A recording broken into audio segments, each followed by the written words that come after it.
And now we get to the African slave trade. Now, before we get into the slave trade itself, we're going to go ahead and look at Africa as a whole, because a lot of people don't really understand the scope of Africa and the sheer size of it.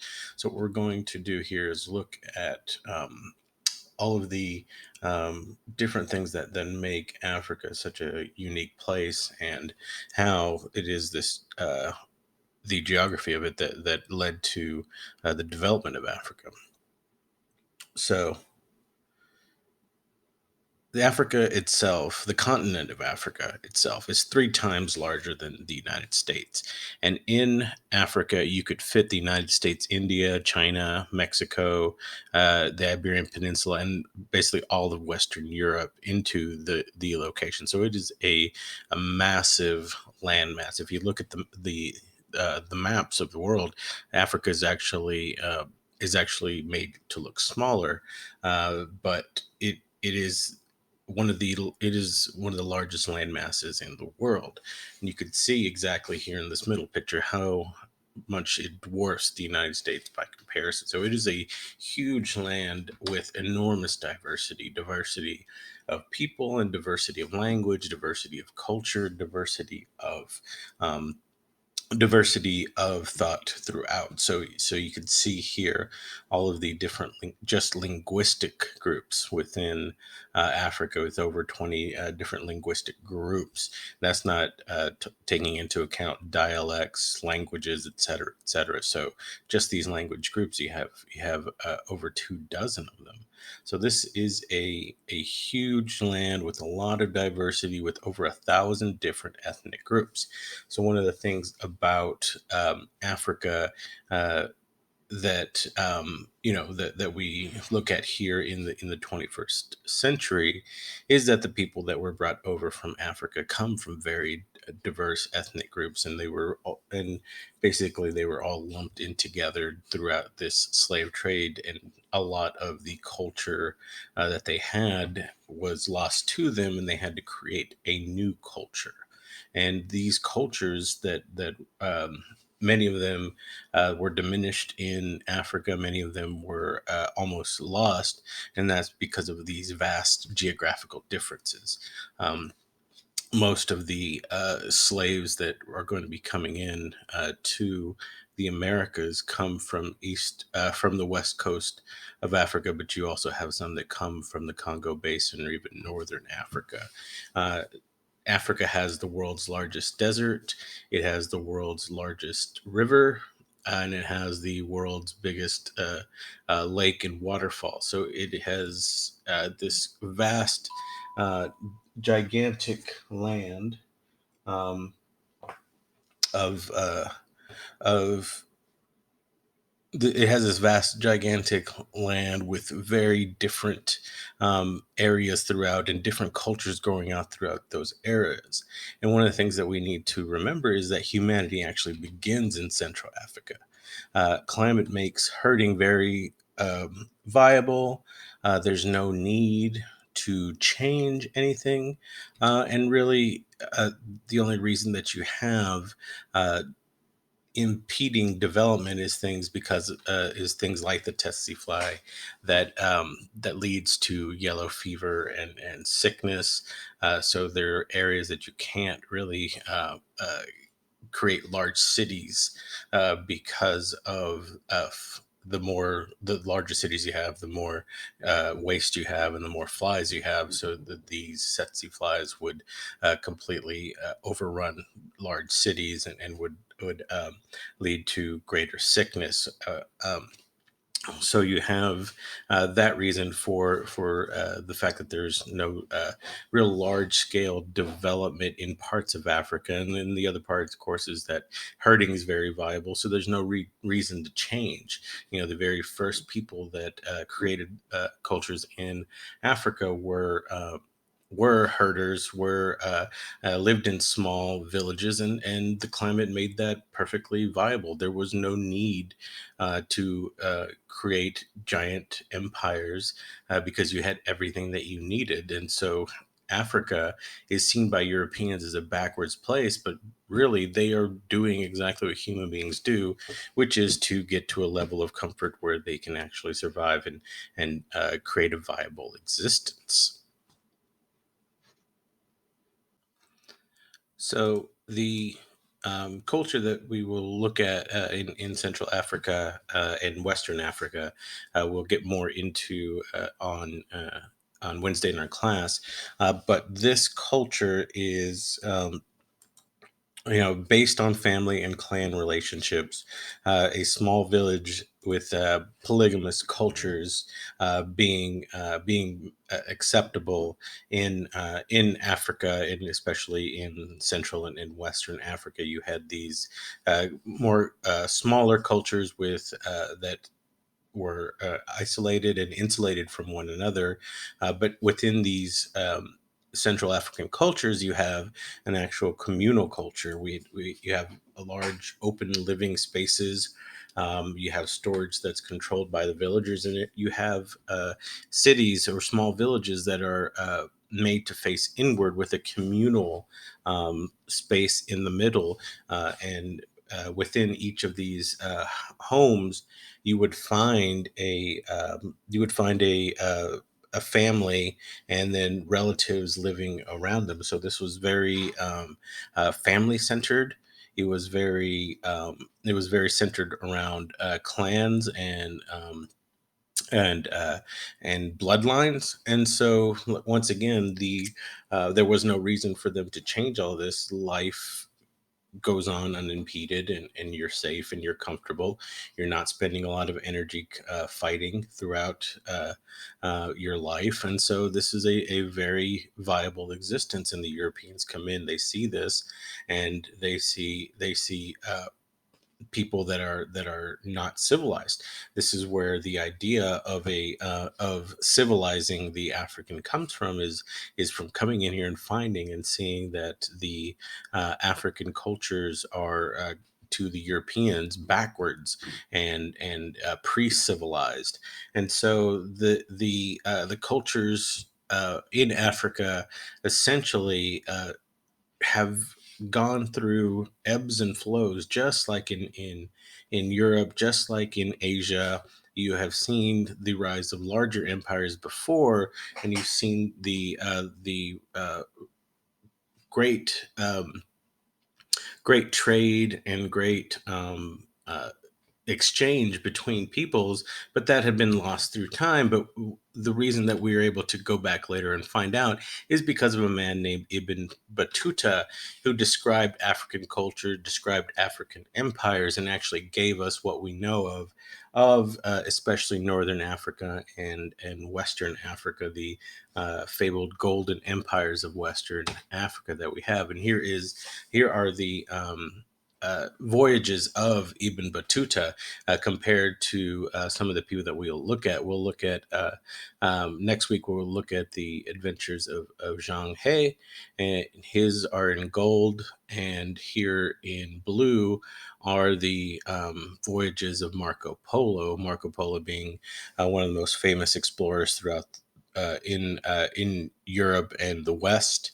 who described the treasures of the East for audiences back. And if you look at it, he did so much less traveling throughout the world than Ibn Battuta did. Ibn Battuta traveled for 30 years throughout the world, writing about all the cultures that he encountered and the cultures that traded with the people that he encountered. So he would make it to Timbuktu and Gao, and he would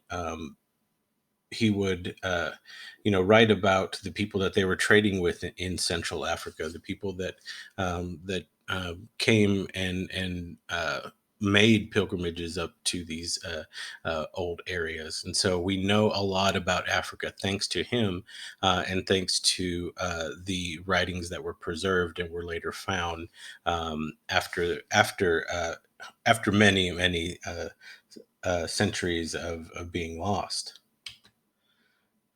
but it is Europeans that are going to really make it into Africa and make it a place to be explored, a place to be conquered, a place to be exploited, whatever whatever they were, whatever the countries that were coming in felt it, to do at the time. In Africa, Muslim empires had basically made it a way to trade and a way to spread Islam and a way to find. And when I say trade, I mean they would trade gold, they would trade spices, silver. Um, uh, they would trade slaves throughout the north of Africa and the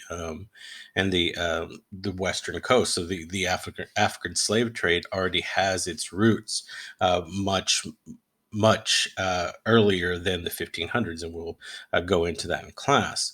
But when Europeans get there, they begin to, the Portuguese, as I said, are going to be the first to come in, and the Portuguese are going to build forts along the coast. The Portuguese really want to monopolize trade. Uh, the trade of gold on the west. If you look back here, these western former empires here had a lot of gold deposits, and so when the Portuguese come down, they begin to um, set up shop in Western Africa. Well, the Portuguese build forts along the coast, and then the Dutch are going to come in, and they're going to settle in South Africa. They're going to be the first Europeans to settle into Southern Africa and begin to explore to Southern Africa. And these Dutch farmers are known as Boers. They'll be later called Afrikaners, and they will be the beginnings of the South African uh, society that has evolved to this day. And so Europeans, when they come in, they begin to set in the western and even down into the southern tip of Africa. They begin to venture inward, but it's very difficult to explore, very difficult to conquer. As I said, you have a lot of smaller villages that don't offer a lot of goods to Europeans. It's difficult to explore because you have a vast rainforest, you have the Sahara Desert up north, you have inhospitable land and disease such as yellow fever, dengue fever, the malaria that could, and just all sorts of animals there that could also get you. It was very, very difficult to explore or conquer. There's resource in gold, but not as much as there used to be. It's very difficult to farm with the technology that they have without industrial technology. So it's not very appealing to Europeans at first, but then there comes one commodity that does become appealing, and that commodity is slaves. Now, as we discussed in the previous section, the bringing of diseases by Spanish conquistadors had dramatically decreased the amount of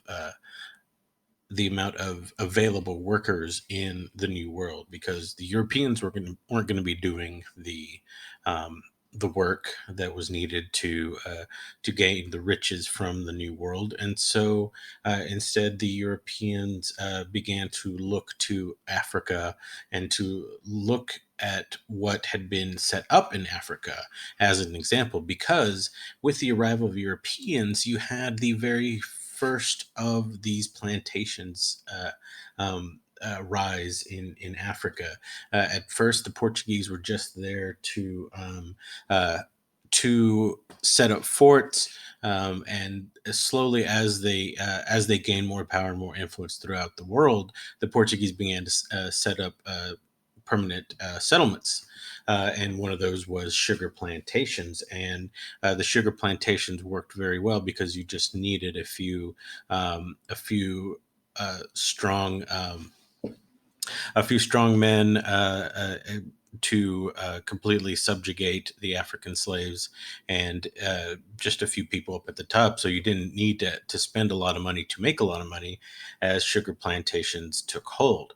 Well, when the Portuguese began to create sugar plantations in Brazil and in the Caribbean, they found that they needed more workers as the uh, indigenous people in the Caribbean were dying off, and so they begin to ship over African slaves from Brazil to the Caribbean. The It is pretty similar in climate and weather the in Brazil as well as the as well as Western Africa. And so it was pretty easy to set up these plantations, and it was just as easy to move all of these African people over into the New World. And this movement of people starting here in the west of Africa and then slowly expanding out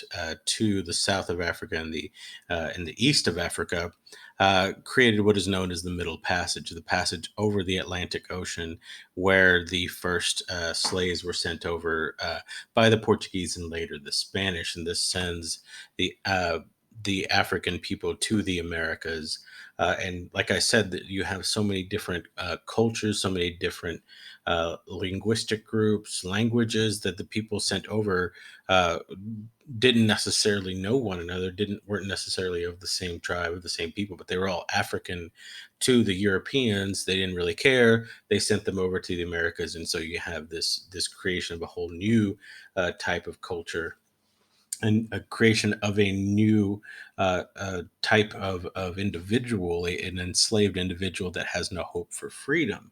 And so the slavery in the Americas becomes a horrible exercise starting from the beginning, starting from the Portuguese, the Spanish, and then moving on to the Dutch and the English people, and then even going into the Revolutionary period and beyond, you have Americans involved in the slave trade as well. So this goes on for hundreds of years. Um, the Americas. The slavery in the Americas leads to a lot of transmission of diseases, high rates of death throughout. You have this, up to 4 million plus, up to 4 million Africans died uh, along the route. That is one of the upper levels of people of death rates, but with the amount of people that were shipped over, the highly packed. I mean, look how packed these slave ships were.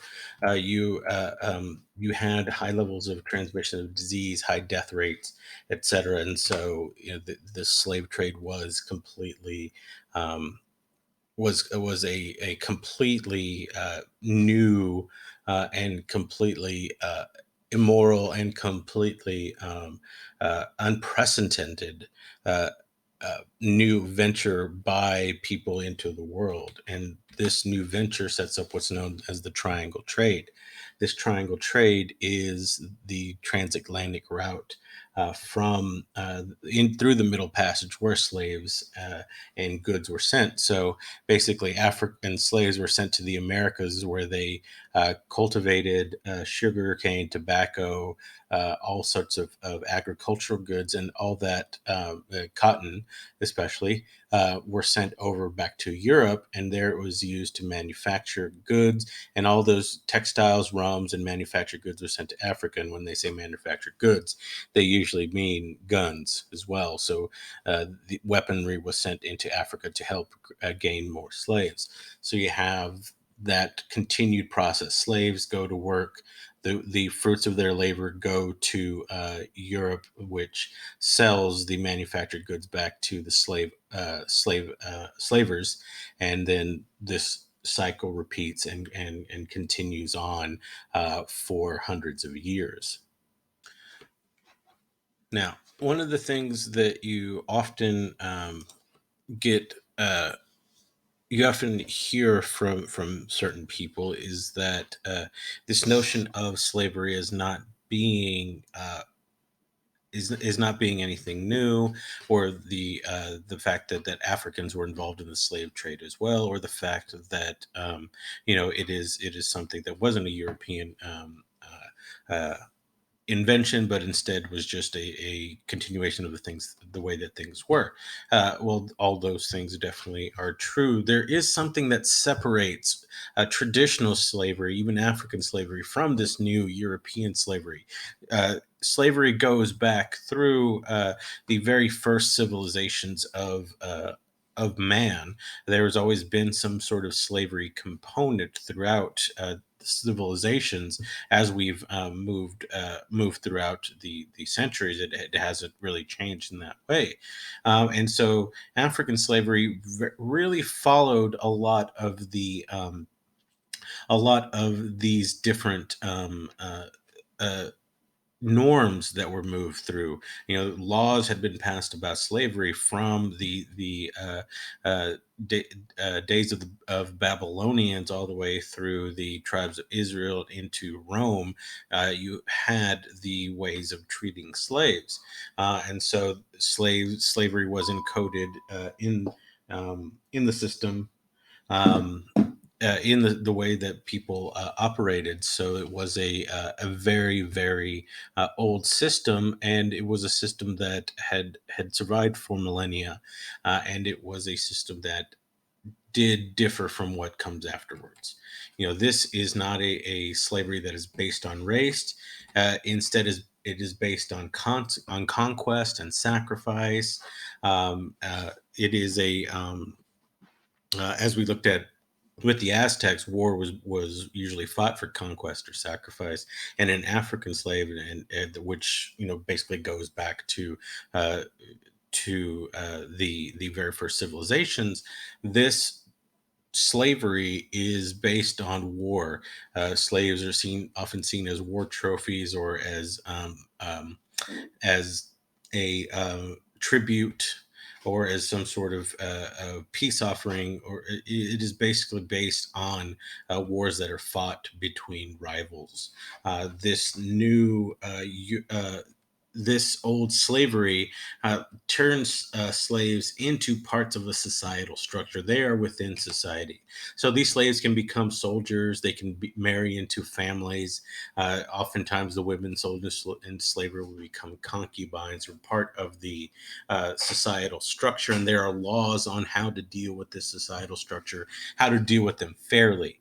And so there is, because you are part of societal structure, that means that you can move within the societal structure. You can move in and out of the societal structure.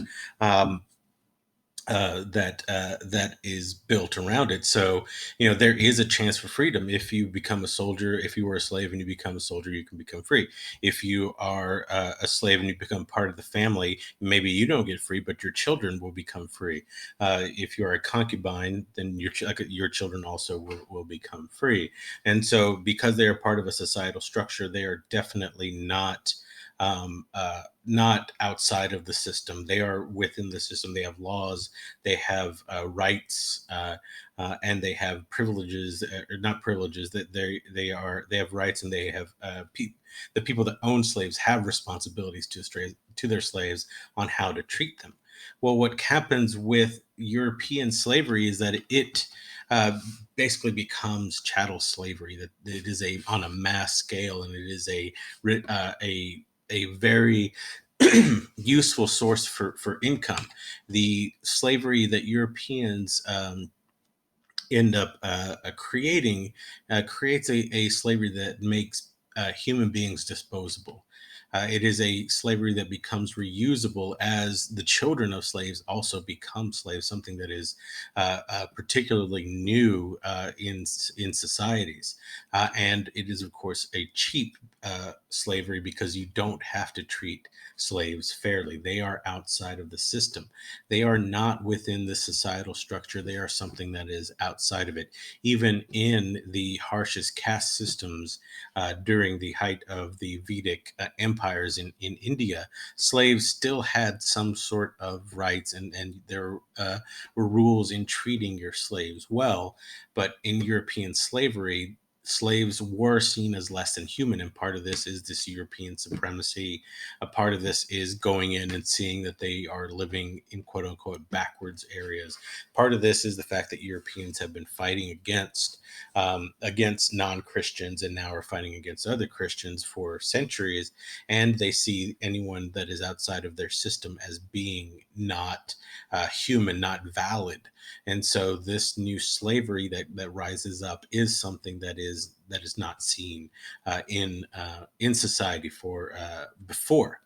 And of course, there is a racial component, especially as the thoughts of um, the Enlightenment begin to come in, the Renaissance, and later into the Enlightenment become much more of a justification for the way things are, instead of just seeing why society has gotten to this point. Instead, this progressive ideal kind of gives an excuse for racism, and for the racial component of slavery, which we'll get into in a couple of weeks. This progressive ideal basically says that human beings are progressing as they move further westward, as they move further northward. So the lighter skin, the further away from the state of nature that you are, the more progressive and more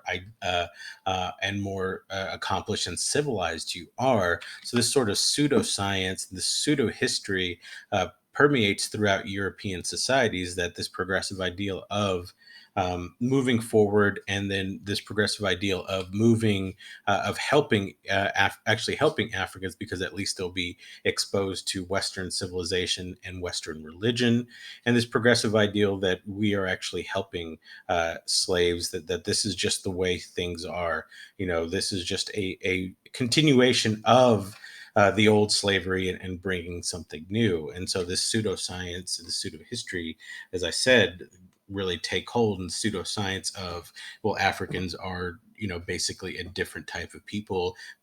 They're not really human beings. This idea of what is a person becomes really entrenched in how you talk about slavery at the time. At the time, you have human beings differentiated by their race. So there were some human beings that were more human than others, and there were some people that were seen as inferior, just based on skin color, just based on where they were raised, based on their religion, etc. So this racial component really takes hold in this new slavery, especially since it is very light-skinned Europeans that are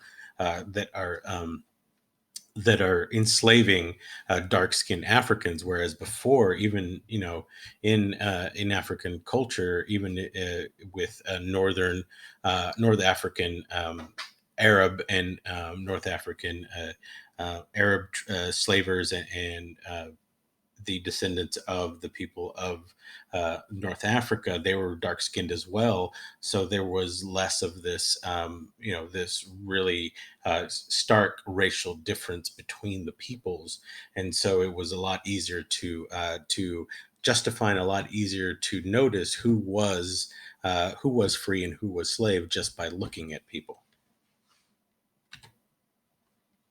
And so the slave trade begins to uh, have a profound effect on the entirety of the world, and the entirety of Africa, as these slaves are first purchased by from local African merchants. They were exchanged for golds, guns, and other goods. And then pretty quickly after this, you have this rush for more slaves. This capitalistic fervor takes hold among local African merchants, as they begin to go against their traditions of using slaves found in warfare for slavery. They begin to raid African villages. They begin to take people that wouldn't necessarily be rightfully enslaved. They just give it to the Europeans, and this is part of a reading of history that's of a more Marxist or more leftist reading of history, that it is capitalism, that it is the uh, wish for more money that really feeds into the basis instincts of African traders as they begin to march in. Well, pretty soon after this, the Portuguese, especially as they begin to set up their own plantations, they realize that they don't need the African merchants, that they can go in much cheaper and just get people themselves. And pretty soon, local Africans are pushed out of the slave trade, and the Portuguese and later the Dutch become the important middlemen for African slave trades, even as Portugal diminishes in importance throughout the world, as the Dutch have a tenuous grasp around the Indian Ocean. They are making tons of money because the other nations, Spain and England, especially, are buying a lot of slaves from these other countries. And so, of course, the tragedy of slavery is that it is that millions and millions of African slaves are sent over into the Americas, into South America, Caribbean, Central America, and into North America. And as many as 20% of all slaves sold were children. So you saw, as European interests and European needs grew for slaves, that it became more useful to sell off children, keep them away from their families, because a 30-year-old man, uh, you only have so many years of work left for them. But if you have a baby, you have its entire life ahead of you. And Europeans, as I said earlier, really began to justify the cruelty, and a lot of this justification has continued on as the centuries have gone on. As some people have looked to justify the cruelty and to sort of whitewash the effects of the slave trade. Europeans justified the cruelty because, as I said, slave traders had existed in Africa for thousands of years, and slavery as an institution itself had existed since the beginnings of civilization. So they were just carrying on with the tradition. They were just continuing on something that had gone back to as long as human beings, um, as long as human beings had existed in large civilizations, even smaller civilizations, actually. So they were just carrying on with the tradition. They were just going with what the slave traders had done before, and it was nothing different. They also justified it by saying, by completely, making sure that everyone knew that Africans were active in the process. Africans were active in the process of slavery as more and more money was put into slavery, but then pretty quickly into the process, especially after the Portuguese take over Goa and set up a permanent base in Goa. Africans were pushed out of the process and became a European only process. It changes throughout. Africans are pushed out of the way because there's more money to be made by getting rid of the middleman. And then the biggest justification all was that slaves would be exposed to the Christian faith. Slaves would be exposed to European, the goodness of European society, civilization. The famous justification is that it's better for a slave to die a Christian than to die a Christian slave than to live as a free pagan.